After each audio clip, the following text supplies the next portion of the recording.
নমস্কার, আপনারা দেখছেন জেলার 1 নম্বর online TV channel Birbhum RC TV. শুরু করছি আজকের সংবাদ। বিস্তারিত সংবাদে যাবার আগে দেখে নেব সংবাদ শিরোনাম। বিজেপির রাজ্য সভাপতির বোলপুর সফর।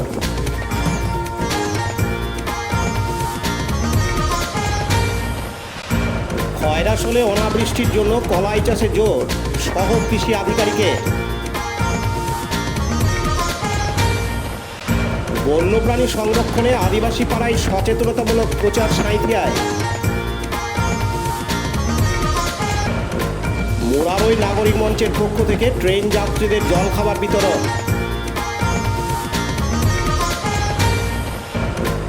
ঈদুজ্জোহা উপলক্ষে সাংস্কৃতিক প্রতিযোগিতা দুবরাজপুরের ইসলামপুরে।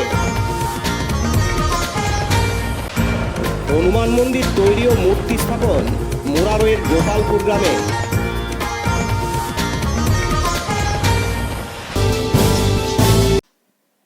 ভারত সরকারের উত্তর পূর্বাঞ্চল উন্নয়ন ও শিক্ষা মন্ত্রকের প্রতিমন্ত্রী তথা বিজেপির রাজ্য সভাপতি ডক্টর সুকান্ত মজুমদার আজ মঙ্গলবার 18 জুন বোলপুর সফরে আসেন। বোলপুরে এসে তিনি সাংবাদিকদের মুখোমুখি হন। সাংবাদিকদের বিভিন্ন প্রশ্নের উত্তরে বিশেষ করে অনুপম হাজরার বিষয়ে জিজ্ঞাসা করা হলে তিনি বলেন, কে কোথায় গিয়েছেন সেটা তো আমি বলতে পারবো না। এছাড়া সাংবাদিকরা প্রশ্ন করেন, 12টি সাংসদ জয়েও বাংলাকে কোনো পূর্ণ মন্ত্রিত্ব দেওয়া হলো না। এই প্রশ্নের উত্তরে ডক্টর সুকান্ত মজুমদার জানান, 12টি সাংসদ জয় হলেও যে পূর্ণ মন্ত্রিত্ব দেবে সেটাও কি কোথাও লেখা আছে? এই রকম বিভিন্ন প্রশ্নের উত্তরে তিনি আরও জানান, কেন গেছেন না গেছেন উনি বলতে পারবেন, কিন্তু উনি বলছেন যে দলে জেলা সম্মান পাচ্ছি না ইত্যাদি ইত্যাদি। দেখুন, ওনাকে রাজ্যসভার সাংসদ করা হয়েছে। আমি জানি না রাজ্যসভার সাংসদের গুরুত্ব উনি বুঝেছেন বা বলছেন কিনা। দাদা, রাজ্যসভার সাংসদ মানে হচ্ছে আপার হাউসের আপনাকে সদস্য করা হয়েছে। ভারতবর্ষের সব থেকে বড় যে আপার হাউস যাকে বলে আর কি, তো স্বাভাবিকভাবে এতে বিরাট সম্মান বলেই তো আমার মনে হয়েছে। বাংলা 12টা আসন পেয়ে পূর্ণমন্ত্রী পেল না। 12টা আসন পেলে পূর্ণমন্ত্রী পেতে হবে, আপনার দেখেছেন সংবিধান লেখা আছে কি? বলছে আদালতে আজকে রাজ্য একটা রিপোর্ট জমা দিয়েছে, তাতে বলছে যে 6 জুন থেকে 12 জুন পর্যন্ত পরবর্তী সপ্তাহ সেখানে 560টা অভিযোগ হয়েছে এবং 107টা 107 এফআইআর হয়েছে। মুখ্যমন্ত্রী তো এফআইআর করতে মানা করেছে, তাতেও যদি 107টা এফআইআর হয়, আমি তাহলে রাজ্য সরকারি তথ্য তো এটা, তা আমি এই রাজ্য সরকারকেই বলছি, আপনারা বাকি রেস্ট অফ দ্য ইন্ডিয়া অর্থাৎ পশ্চিমবঙ্গ বাদ দিয়ে বাকি রাজ্যগুলোতে সব মিলিয়ে 107টা এফআইআর হয়েছে বিরোধীদের দ্বারা। যদি না হয়ে থাকে তাহলে তো এটা পশ্চিমবঙ্গের জন্য লজ্জা। আরে 107টা ছেড়ে দিন, 17টা এফআইআর হয়েছে বিরোধী দলের দ্বারা অন্যান্য রাজ্যে। সৌমিত্র খাঁকে দেখা গেল ফিরহাদ হাকিমকে প্রণাম করতে, বিষয়টা কিভাবে দেখছেন? সেটা সৌমিত্র খা বলতে হবে, সিনিয়র মানুষ হয়তো দেখে প্রণাম করেছেন, অসুবিধার কি আছে? সুকান্ত দাদা বলছে, আমটাতে বিজেপির যে কেন্দ্রীয় প্রতিনিধি দল এসেছিল তাদেরকে ঘিরে বিক্ষোভ দেখানো হয়েছে, বলা হয়েছে যে যারা বাড়ি ছাড়া বলে দেখানো হয়েছে তাদেরকে বাইরে থেকে নিয়ে আসা হয়েছে, কি বলবেন? দেখুন, এরকম কোনো ঘটনা জানা নেই আমার। না, নিট পরীক্ষা নিয়ে যে গোলযোগ, বলছে এখানে কেন ইডি সিবিআই নয়, শিক্ষামন্ত্রী বলছেন, এটাকে কিভাবে দেখছেন? প্রায় 1000 কোটি টাকার উপর দুর্নীতি। কোনো দুর্নীতির খবর এখনো পর্যন্ত একটা প্রমাণ, আপনাকেই তো চ্যালেঞ্জ করছেন, দিন একটা দুর্নীতির প্রমাণ দিন। আমাদের বিরোধীদের হাতে একটাও দুর্নীতির প্রমাণ নেই। ইডি সিবিআই তখনই হয় যখন কোর্ট রায় দেয়। তো আমি তো আমার এই রাজ্যের শিক্ষামন্ত্রীকে বলবো, আপনি কোর্টে যান। ওনাদের গায়ে গাত্র জ্বালা একটাই, সেটা হচ্ছে আগে এখানে যখন জয়েন্ট এন্ট্রান্স হতো তখন নিজেদের লোকেদেরকে, বিশেষ কয়েকটা মিশন টিশন আছে তাদের ছেলে মেয়েদেরকে ঢোকানো হতো কায়দা করে, এবং সেটা নিয়ে কেসও হয়েছিল, একবার মামলাও হয়েছিল। তো যাই হোক, সেই মামলায় তথ্য প্রমাণের অভিযোগে হয়তো বেঁচে গেছে, কিন্তু এইটা হাত থেকে নিয়ে নেওয়াতে যত গাত্র জ্বালা। তাহলে পরে শান্তনু সেনের মেয়েরা আর ও সব সুবর্ণ বণিক কোটাতে ঢুকবেন না, বা ওনার মন্ত্রীর মেয়েরা ডাক্তার হতে পারবেন না, ফিরহাদ হাকিমের মেয়েরা কেপিসি থেকে পড়ে ডাক্তার হতে পারবেন না। এই জ্বালার জন্য এগুলো বলছে। প্রায় লোকসভা নির্বাচনে যে রেজাল্ট হলো পশ্চিমবঙ্গে, তার থেকে শিক্ষা নিয়ে কি এর পরবর্তী নির্বাচনে আপনাদের যাবেন? আমরা প্রত্যেকটি নির্বাচন, সেখানে ভালো হোক খারাপ হোক, তার থেকে আমরা শিক্ষা নিয়ে পরবর্তী নির্বাচনে যাই। কাজী আমিরুল ইসলামের report, Birbhum RC TV, Bolpur. এখন বিজ্ঞাপন বিরতি, ফিরে আসছি বিরতির পর। সব থেকে ভালো চিকিৎসা সবচেয়ে কম খরচে, সবচেয়ে কম খরচে। সব থেকে ভালো চিকিৎসা সবচেয়ে কম খরচে, সবচেয়ে কম খরচে। বিশ্বমানের স্বাস্থ্য পরিষেবা মিলবে দিনে রাতে, বিশ্বমানের স্বাস্থ্য পরিষেবা মিলবে দিনে রাতে। মনি মহেশ হসপিটাল, মনি মহেশ হসপিটাল, মনি মহেশ হসপিটাল, মনি মহেশ হসপিটাল। মনি মহেশ হসপিটাল, দুবরাজপুর, বীরভূম।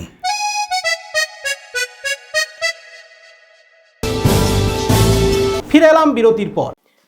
গত বছর ধান চাষের মরশুমে কম বৃষ্টিপাতের কারণে খয়রাশোল এলাকায় তুলনামূলকভাবে ভালো ধান চাষ হয়নি। এবছর আজ মঙ্গলবার বাংলার 4ঠা আষাঢ়, ইংরাজির 18ই জুন পর্যন্ত ভারী বৃষ্টি তো হয়নি, ছিটে ফোঁটা ছাড়া। বিগত 2 মাসে 2-1 পশলা বৃষ্টি ছাড়া ভারী বা চাষ করার মতো বৃষ্টির দেখা মেলেনি। খয়রাশোল এলাকায় বেশিরভাগ মানুষ চাষের উপর নির্ভরশীল। চাষ না হলে সংসার নির্বাহ করতে চাষিরা মুশকিলে পড়বেন। এই অবস্থায় চাষি ভাইদের কথা ভেবে পশ্চিমবঙ্গ সরকারের কৃষি দপ্তর তথা জেলা কৃষি দপ্তরের তরফে খয়রাশোল ব্লকের সহকারী কৃষি উন্নয়ন আধিকারিক সুরজিৎ গড়াই খয়রাশোল এলাকার চাষি ভাইদের প্রতি বার্তা দিলেন অপর্যাপ্ত বৃষ্টির কারণে ধান চাষ থেকে বেরিয়ে এসে বাদাম, ভুট্টা, অরহর, মিলেট চাষের উপর জোর দিতে। সুরজিৎবাবু জানান, এই সমস্ত চাষ ধান চাষের থেকেও বেশি লাভজনক। আগামী কয়েকদিনের মধ্যে চাষিদের বীজ দেওয়া শুরু হবে বলে জানান সহ কৃষি অধিকর্তা খয়রাশোল সুরজিৎ গড়াই। এদিন তিনি আরও জানান, দেখুন, যেটা বিষয় হচ্ছে এটা সম্পূর্ণ সত্য যে বিগত 2-3 বছর ধরে কিন্তু আমাদের যে খরিফ মরশুমের বৃষ্টি যেটা আমাদের সাধারণত একটা ভালোভাবে হওয়া দরকার, সেটা কিন্তু প্রচুর পরিমাণে কমে গেছে এবং বৃষ্টির প্যাটার্নটা অন্যরকম। কোথাও হয়তো কোনো পকেটে ভালো বৃষ্টি হচ্ছে, কোথাও হয়তো ভালোভাবে বৃষ্টি হচ্ছে না। এবং আমরা জানি যে আমাদের বীরভূম জেলার মধ্যে খয়রাশোল, রাজনগর, দুবরাজপুর এই সমস্ত যে ব্লকগুলো রয়েছে এটা সম্পূর্ণভাবে কিন্তু আমাদের রেনফেড এলাকা। তার মানে এগুলো আমাদের সম্পূর্ণভাবে বৃষ্টির উপর যে জলটা পাচ্ছি আমরা তার উপর কিন্তু চাষটা আমাদের নির্ভর করে। এমত অবস্থায় বৃষ্টি যে যদি ঠিকভাবে না হয় তাহলে চাষি ভাইরা কিন্তু ধান চাষটা কিন্তু আমাদের এই খরিফ মরশুমে করতে ঠিকমতো পারবেন না। সেক্ষেত্রে আমার যেটা একটা চাষি ভাইদের কাছে একটা আবেদন থাকবে, ওনারা এই ধানের পরিবর্তেও কিছু অল্টারনেটিভ ফসল যেগুলো আমাদের রাজ্য সরকার তথা কৃষি বিভাগ চাইছে, যে ভুট্টা, বাদাম কিংবা অরহর কিংবা ধরে নিন মিলেট জাতীয় যে সমস্ত ফসলগুলো রয়েছে সেগুলো যদি একটু উঁচু জমি যেগুলো রয়েছে ওগুলোতে যদি চাষ করা যায় তাহলে সেক্ষেত্রে কিন্তু ওনাদের অনেকটা লাভবান হবেন। কারণ ধান চাষ আমরা দেখছি বছর পর বছর মাটির যে একটা ক্ষমতা আগে ছিল সেই ক্ষমতার পরিমাণ আস্তে আস্তে করে আসছে, কারণ একই রকম প্যাটার্ন আমাদের চাষটা হওয়ার জন্য। সেই জায়গায় নতুন কিছু যদি চাষ করা যায় তাতে আমার মনে হয় চাষি ভাইরা কিন্তু অনেকটা লাভবান হবেন। এই যে পরিবর্তনের চাষগুলোর কথা বলছেন, যে সমস্ত বিষয় সেগুলো এখান থেকে পাবে তো? অবশ্যই কৃষি দপ্তরে আমরা আমাদের দপ্তর থেকে যথেষ্ট পরিমাণে কিন্তু ভুট্টা, অরহর এবং মিলেটের কিন্তু বীজ আমরা পেয়েছি এবং অলরেডি আমরা অরহরের বীজ রিসিভও করেছি। এই সপ্তাহের মধ্যে আমাদের স্থায়ী সমিতির মিটিং সম্পূর্ণভাবে যেটা আমাদের গভর্নমেন্ট নর্মস অ্যান্ড প্রসিডিওর সেগুলো আমরা সেরে নেব এবং চাষি ভাইরা কিন্তু সামনের সপ্তাহ থেকে আমাদের কাছে বীজ কালেক্ট করতে পারেন। খালি একটাই রিকোয়েস্ট, যে সমস্ত এলাকাগুলোতে আপনারা ধান লাগাচ্ছিলেন ডাঙা জমি, যেখানে হয়তো পুরোটা বৃষ্টির ওপর আপনাদের ডিপেন্ড করে করছিলেন, সেই জায়গাগুলোতে এই সমস্ত ফসল করতে হলে আপনাদেরকে কিন্তু এক লপ্তে অনেকটা জায়গা জুড়ে চাষটা করতে হবে। ভুট্টাই করুন কিংবা অরহর করুন, যাই করুন না কেন, এক লপ্তে করলে আপনারা এর রেজাল্টটা এবং বেনিফিটটা বুঝতে পারবেন। এবং আমি চাষি ভাইদেরকে একটা জোর দিয়ে একটা জিনিস অবশ্যই বলতে পারবো যে ভুট্টা চাষ কিংবা অরহর কিংবা মিলেট চাষ ধান চাষের থেকে কিন্তু অনেক বেশি লাভবানজনক। তো সেক্ষেত্রে আপনারা এই ধান চাষটা থেকে যেটা প্রথাগতভাবে করে আসছেন এর থেকে যদি বেরিয়ে আসতে পারেন তাতে আপনাদের অনেক সুবিধা আছে, অনেক লাভবান হবেন আপনারা। এবং এই যে বিগত 2-3 বছর ধরে মাঠে বীজ ফেলার পরে বীজতলার যে অবস্থা, বীজতলা যে বারবার মরে যাচ্ছে, ইভেন কি অলরেডি আমরা এবছরও খবর পেয়েছি বেশ কিছু চাষি ভাই বীজ ফেলেছেন, তাদের কিন্তু সেই সমস্ত চারাগুলির অবস্থা খুব খারাপ। তো এই জায়গার থেকে আপনাদের কাছে একটাই আবেদন যে বেরিয়ে আসুন এবং নতুন কিছু যে সমস্ত চাষ রয়েছে যেগুলো হার্ডি ক্রপ, এই ভুট্টা, অরহর, এগুলো অল্প জলে কিন্তু অনেক পরিমাণে চাষ করা যায়, এই সমস্ত চাষগুলোর উপর আপনারা একটু বেশি পরিমাণে জোর দিন, যাতে আপনাদের এই যে একটা সমস্যা ফেস করছেন বছরের পর বছর, এই জায়গাটা থেকে আপনারা যেন বেরিয়ে আসতে পারেন। আমার নাম সুরজিৎ গড়াই, আমি সহকৃষি অধিকর্তা, খয়রসুল ব্লক।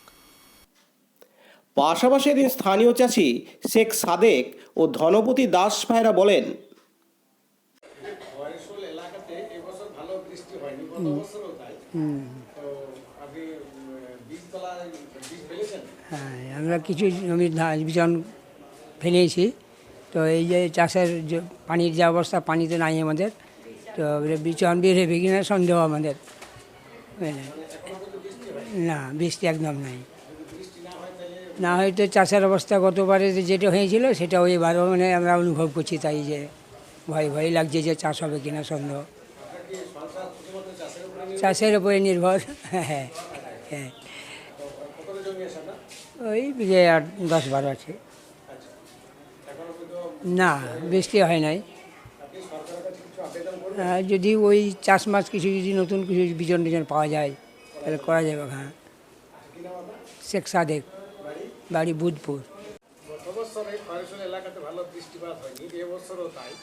তো এই যে বৃষ্টির অবস্থা, এখনো পর্যন্ত আপনি ধান তলায় বীজ ফেলেছেন? না, আমরা ধানের বীজ এখনও ফেলতে পারিনি, জলের অভাবে। হ্যাঁ, আপনার কতটা জমি আছে? আমি আমার বাড়ি আর অন্যান্য লোকে নিয়ে আমি 4 বিঘা মতো জমি চাষ করি। এখনো বৃষ্টি হয়নি? না, বৃষ্টি হয়নি। যদি বৃষ্টি না হয় তো সংসার আপনি চালাবেন কি? আমাদের তো চাষের উপরেই নির্ভরশীল। পরপর 2 বছর আমাদের চাষ হয়নি। এবছরই যদি না হয় তো খুবই কষ্টের করে আমাদের সংসার চালাতে হবে।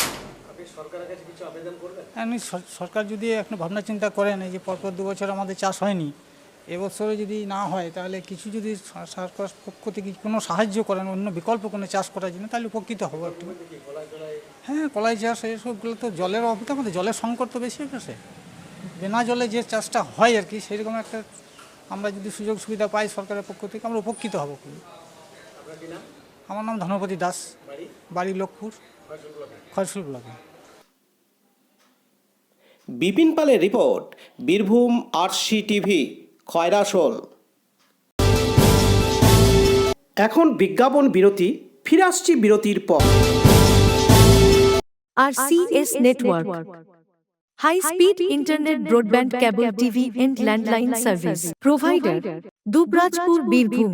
আমাদের এখানে পাবেন BSNL, RailTel, city alliance and Jio ফাইবারের internet, cable TV and landline টেলিফোনের কানেকশন নিতে যোগাযোগ করুন। দুবরাজপুর 034622962777 7449000072 9732202011 8207037404 সিউড়ি 034622999995 9647669665 7063544520। ফিরে এলাম বিরতির পর। আসন্ন অম্বুবাচীর দিন বীরভূম ও সংলগ্ন এলাকার আদিবাসী সম্প্রদায়ের মানুষদের অনেকেই আমোদি পরব উপলক্ষে শিকার উৎসব পালন করেন। কাক ছাড়া বাকি পাখি ও নানা ধরনের বন্যপ্রাণীর শিকার করেন তারা। ফলে বন্যপ্রাণীর বৈচিত্র্য কমে যাচ্ছে। এমত অবস্থায় বন্যপ্রাণীর শিকার না করার অনুরোধ জানিয়ে গতকাল সোমবার 17 জুন সাঁইথিয়ায় 7 নম্বর ওয়ার্ডের আদিবাসী পাড়ায় সচেতনতামূলক প্রচার চালানো হয়। প্রচারে অংশ নেন বন্যপ্রাণী অপরাধ নিয়ন্ত্রণ ব্যুরোর স্বেচ্ছাসেবী শিক্ষক দীনবন্ধু বিশ্বাস ও ডাক বিভাগের কর্মী নীলাদ্রি ঘোষ, সুব্রত দফাদার, রাজেশ্বর দেবনাথ ও কলেজ ছাত্র প্রকাশ যাদব প্রমুখ। পতিতপাবন বৈরাগ্যের রিপোর্ট, বীরভূম RCTV, সাঁইথিয়া। এখন বিজ্ঞাপন বিরতি, ফিরে আসছি বিরতির পর। বঞ্চনার অবসান, শ্রমের সম্মান।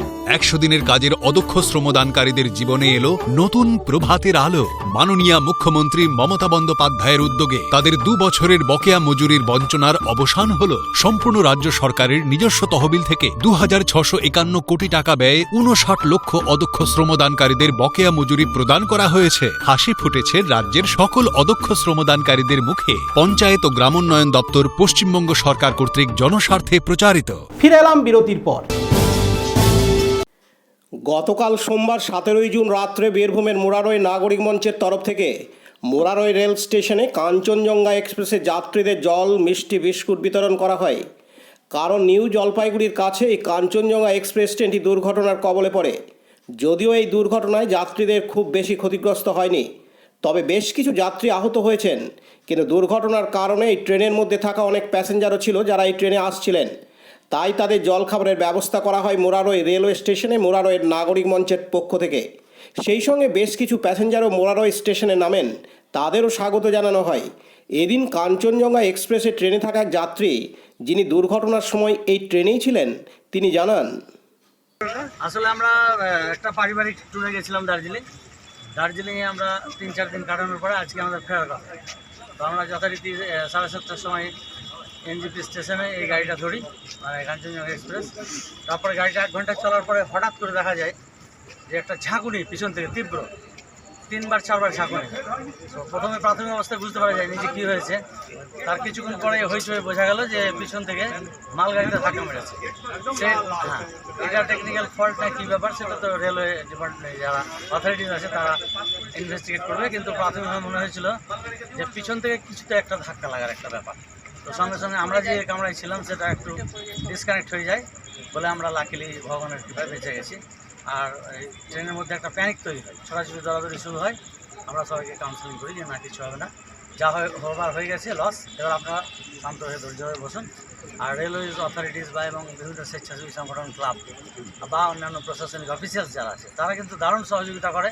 সেই মুহূর্তে একটা যে জায়গাটায় লোকেশনে ট্রেনটা অ্যাক্সিডেন্ট হয় সেখানে কিন্তু কোনো রকম একদম কমিউনিকেশন ছিল না, চারিদিকে লোকালয় দূরে ছিল। তো সেই অবস্থায় খাবার, জল থেকে শুরু করে সমস্ত কিছু দারুণভাবে প্রশাসনিক এবং অফিসিয়ালস এবং সেই সঙ্গে এনজিও, স্বেচ্ছাসেবী সংস্থা, মিডিয়া পার্সনরা সবাই এসে সহযোগিতা করে। এবং সহযোগিতা করার জন্য আমরা যে প্রাথমিক যে ট্রমা আমার মধ্যে তৈরি হয়েছিল আমাদের মধ্যে, সেই ট্রমাটা আমরা কাটিয়ে উঠতে অনেকটাই ওভারকাম করতে আমাদের সাহায্য করে। হ্যাঁ, আমরা কিন্তু পেরেছি। ওই সেম ট্রেনে আমরা ফিরে এলাম, এইটাই আমাদের পক্ষে খুব একটা স্যাটিসফ্যাকশনের জায়গা। কারণ অনেকেই খুব ভয় পেয়ে গেছিলো, এখনও ট্রমাটাইজ হয়ে আছে অনেকে, যে ওই ধাক্কাটার সময় বা ট্রেনটা যখন জাস্ট পিছন থেকে মারলো সেই সময় কিন্তু একটা দারুণ প্যানিক তৈরি হয়ে গেছিলো। এবং যাই হোক লাকিলি আমরা ঈশ্বরের কৃপায় আমরা 9 জন পরিবারের ছিলাম, 10 জন, আমরা সবাই সুস্থ আছি, আমরা কেউ এতটুকু ইনজুরি হয়নি। এবং যাই হোক আমরা সুন্দরভাবে ফিরে এলাম, এতেই আমরা খুশি। পাশাপাশি দিন মুরারই নাগরিক মঞ্চের তরফ থেকে জানানো হয়, কি প্রোগ্রাম হচ্ছে আপনাদের? বলুন, কি প্রোগ্রাম আপনাদের? আমরা আমাদের যে সহনাগরিকেরা মর্মান্তিক অভিশপ্ত একটা ট্রেন দুর্ঘটনায় পড়েছেন ফাঁসি দেওয়ার কাছে, আমরা তাদেরকে মুরারই স্টেশনে আমাদের সাধ্যমতো মুরারই নাগরিক মঞ্চের পক্ষ থেকে সামান্য কিছু এই গরমের মধ্যে কিছু জল, মিষ্টি, বিস্কুট এইগুলো তাদের হাতে তুলে দিয়ে একটা সহনাগরিককে সহমর্মিতা জানানো এবং তাদের এই যে ট্রমাটিক কন্ডিশনে তাদের পাশে আমরা আছি এই বার্তা দেওয়ার জন্য আজকে আমরা সবাই মুরারই নাগরিক মঞ্চের পক্ষ থেকে এসেছি। আমার নাম অরিন্দকান্তি সিংহ, মুরারই নাগরিক মঞ্চের একজন অন্যতম secretary. Dipu Miya report, Birbhum RCTV, Murarai. Eid উজ জোহা উৎসব উপলক্ষে কচিকাচাদের উৎসাহ প্রদান করতে প্রতি বছরের ন্যায় এবছরও বীরভূম জেলার দুবরাজপুরের ইসলামপুর মাছপাড়া যুবগোষ্ঠীর পরিচালনায় 2 দিনব্যাপী সাংস্কৃতিক অনুষ্ঠান ও ক্রীড়া প্রতিযোগিতার আয়োজন করা হয়েছে। এবছর 8ম বর্ষে পদার্পণ করল এই অনুষ্ঠান। উল্লেখ্য, বর্তমানে যুব সমাজ মোবাইল গেম ও বিভিন্ন নেশায় আসক্ত হয়ে পড়ছে, তাই তাদেরকে খেলার মাধ্যমে মূল স্রোতে ফিরিয়ে আনার লক্ষ্যে এবং শিশু ও কিশোরদের মানসিক চেতনার বিকাশ ঘটাতে এই উদ্যোগ নিয়েছেন ইসলামপুর মাছপাড়া যুবগোষ্ঠীর সদস্যরা। এদিন কচিকাচাদের উৎসাহ দিতে বস্তা দৌড়, হাড়ি ভাঙা, অঙ্ক দৌড়, মিউজিক্যাল চেয়ার, গানের লড়াইসহ 14টি ইভেন্টের আয়োজন করা হয়েছে। এই 14টি ইভেন্টে প্রায় 1400 জন প্রতিযোগী অংশগ্রহণ করে। বিশেষ করে গুরুত্ব দেওয়া হয়েছে কবাডি প্রতিযোগিতাকে। তাছাড়াও এই কবাডি প্রতিযোগিতায় বিজয়ী ও বিজিত দলের জন্য রাখা হয়েছে সুদৃশ্য ট্রফি। মাছপাড়া যুবগোষ্ঠীর পরিচালনায় এ খেলা দেখতে কচিকাচাদের ভিড় লক্ষ্য করা গেল। মাছপাড়া যুবগোষ্ঠীর সদস্য শেখ শরীফ জানান, আমরা 14টি ইভেন্টের আয়োজন করেছি। আমাদের এই অনুষ্ঠানের মাধ্যমে সমাজ সচেতনতার বার্তা দেওয়া হয়। এদিন তিনি আরও জানান, মাছপাড়া ইয়ং গ্রুপের পরিচালনায় কুরবানির পরের 2 দিন কিছু সাংস্কৃতিক এবং বাচ্চাদের কিছু খেলার আয়োজন করেছি। আমাদের মোটামুটি 14টা ইভেন্ট রয়েছে এবং সবচেয়ে গুরুত্বপূর্ণ এবং বিশেষ আকর্ষণ যে কাবাডি খেলা, আমাদের গ্রাম বাংলার ঐতিহ্য ধরে নিতে পারি আমরা, যেটা মিটতে চলেছে এবং যুবকদেরকে নেশাগ্রস্ত থেকে মুক্ত করতে এবং মাঠমুখী করতে আমরা কাবাডি খেলাটাকে আবার জীবিত করার চেষ্টা করছি। সেই জন্য আমরা পুরোপুরি ফ্রি এন্ট্রিতে কাবাডি খেলার আয়োজন করেছি, যেখানে পুরস্কার স্বরূপ রয়েছে 5.5 ফুট এবং 5 ফুটের সুদৃশ্য ট্রফি এবং অন্যান্য পুরস্কারও রয়েছে। তাছাড়া একটা পুরস্কার হিসেবে আমরা 8 কিলো চিকেন এবং বিজয়ী দলকে 10 কিলো চিকেন দেব। এটা সম্পূর্ণ ফ্রি এন্ট্রি। আমাদের এটা 8ম বর্ষ চলছে। প্রায় 8 বছর আগে আমাদের আকলিম দাদু এরা অনেকজন মিলেই শুরু করে, তারপরে আমরা সাথেও ছিলাম আমরাও, তারপরে আমরা হালটা ধরি এবং এটা চলে আসছে প্রায় 8 বছর ধরে। এটা আমাদের 8ম বর্ষ। আমাদের প্রায় 14টা ইভেন্টে প্রায় 100-র উপর সবাই যেহেতু এটা ফ্রি এন্ট্রি সবাই অংশগ্রহণ করতে চাইছে, কিন্তু আমরা একজনকে 3টের বেশি ইভেন্টে নাম দিতে দিচ্ছি না, তার ফলে খেলাটা হয়তো অনেক দীর্ঘায়ু হয়ে যাবে। সেই জন্য প্রায় 1400-1500 প্রতিযোগী নাম দিয়েছে। মানে বেসিক্যালি দেখা যাচ্ছে তো এই সকাল দিকে বাচ্চাদের ভিড় থাকে, কিন্তু বিকেল দিকে আমরা দেখতে পাবো মহিলা কিংবা কিছু বয়সী মেয়েদেরকে, যারা হয়তো দুবরাজপুরে কোনো অনুষ্ঠান হলে সেখানে অংশগ্রহণ করতে পারে না এত দূর, যেহেতু আমাদের এটা শহর হলেও একটা গ্রাম্য পরিবেশ থেকেই গিয়েছে। এখানকার মহিলারা একটু খুব একটা বাইরে সচরাচর বেরোয় না। পাড়ার মধ্যে করলে হয়তো তারাও পার্টিসিপেট করবে এবং কিছুটা হলে এই পরবের যে পরের দিনটা আনন্দ উপভোগ করতে পারবে একটু। এটাই আমাদের ছোট্ট প্রয়াস। শিশুদের যা বর্তমান পরিস্থিতি, পড়াশোনার সাথে সাথে যে মোবাইলে যে নেশাই বলা যেতে পারে, নেশা হয়ে গেছে একটা কার্টুনের মাধ্যমে, সেটাকে যদি মাঠমুখী করা, এই মুহূর্তে যদি মাঠমুখী না করা হয় তাহলে হয়তো আমাদের ভবিষ্যৎ প্রজন্ম খুব বিপদে পড়বে। সেই জন্য আমাদের এই প্রয়াসগুলো করে আসছে, আর আমাদেরকে খুশিও লাগছে যে এত ছেলে আজকে এখানে পার্টিসিপেট করছে। আমি শেখ শরীফ হোসেন, আমি মাঝপাড়া ইয়ং গ্রুপের একজন সদস্য। লালটু মুখার্জির report, Birbhum RC TV, Dubrajpur. Birbhum জেলার মুরারই 1 নম্বর ব্লকের মুরারই অঞ্চলের গোপালপুর গ্রামে হনুমান মন্দির তৈরি করে হনুমানের মূর্তি বসিয়ে মন্দিরের উদ্বোধন করা হলো আজ মঙ্গলবার 18ই জুন। এই মন্দির তৈরি করতে গোপালপুর গ্রামের বাসিন্দারা এগিয়ে আসেন। শুধু তাই নয়, মুরারই অঞ্চলের এটিই হলো একমাত্র হনুমান মন্দির যেটি আগে মুরারই অঞ্চলে ছিল না। এই মন্দির তৈরি করতে শুধু গোপালপুরের গ্রামবাসীরাই নন, মুরারই অঞ্চলের হিন্দু, মুসলিম ও বিভিন্ন সম্প্রদায়ের মানুষের সহযোগিতায় মন্দির তৈরি হয়েছে। সেই মন্দির তৈরি ও হনুমানের মূর্তি স্থাপন উপলক্ষে আজ গ্রামের সকলকে সুস্বাদু খিচুড়ি প্রসাদ খাওয়ানো হয়। এদিন গ্রামের এক বাসিন্দা, যিনি মন্দির তৈরির ব্যাপারে সবিস্তারে জানান। বেশ কয়েক মাস আগে আমি এখানে পচট একটা দর্জির দোকান, ওখানে বসতাম। তখন এই গোসাইতলা পুকুরের এখানে ষষ্ঠীর থান আছে, মহিষমর্দিনী আছে। তো সবাইকে দেখতাম ববিটেরা প্রদীপ জ্বালতো, ধূপকাঠি দিত। তখন আমার মনে একটা ইচ্ছা জাগলো যে এখানে একটা হনুমান মন্দির যদি করি, আমাদের গ্রামে নাই, একমাত্র মুরারই ছাড়া কোথাও নাই। তো এটা যদি করা যায় তাহলে মনে হয় ভালো হবে এবং মেয়েদের আগ্রহটা বাড়বে। সেই ইচ্ছা নিয়ে সবারই সহযোগিতা নিয়ে, চাঁদা নিয়ে একটু একটু করে সবাই মুরারই, গোপালপুর, হিন্দু, মুসলমান সবাইকে নিয়ে চাঁদা তুলেছি। এবং এখানে আমি বলেছিলাম কোনো রাজনীতি, কোনো দলাদলি ভেদাভেদ এখানে নাই, কোনো পার্টির ব্যাপার নাই। আমরা ধর্মের জন্য এটা মিলিত হয়েছি, ধর্মের আবেগটা বাড়াবার জন্যে, মানুষের আগ্রহ বাড়াবার জন্য তৈরি করছি। আজকে আমাদের সফল আমরা করেছি।